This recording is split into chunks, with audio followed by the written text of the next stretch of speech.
from coming. I like to formulate my own opinions about places anyway. And I know it's only been 2 days thus far, and I've only been in the small village of Abusir, about 25 kilometers southwest of Cairo. But I've had nothing but incredible things to say about the place. My host Atem has been the most welcoming host. He has taken me all around his town. He has showed me these pyramids right behind me. This is the Sahur pyramid. He has introduced me to his friends, to his family.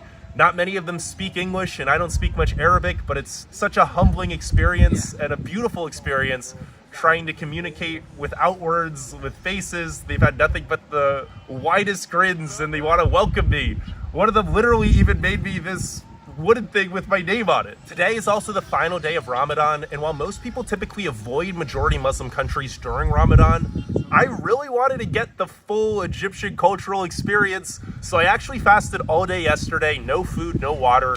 We are in Egypt. The sun is going to rise in about 10 minutes, so I need to drink my final few sips of water, as I'm not going to be able to drink any water or eat any food for the next 12, 13 hours. It was probably the first time in my life I've done a no water fast, and I understand why the people here do it, why the vast majority fast for 30 days during Ramadan, to really put yourself in the shoes of the less fortunate.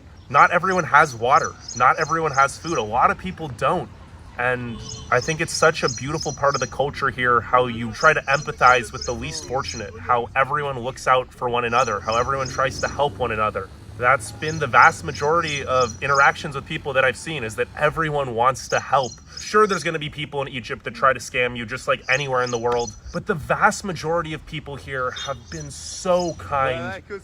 And I really am so excited to be able to experience Eid later tonight, which is the end of Ramadan. At 4 or 5 in the morning, my host Atem actually invited me to see him and 20,000 other people praying in the desert, singing their songs. I have never experienced anything like that. I couldn't even fathom that that actually happens. And that is why I travel. I want to showcase a side of local life and showcase cultures and parts of the world that the vast majority of people will never get the privilege of experiencing. So this is what life in Egypt is really like. I hope you enjoy the ride.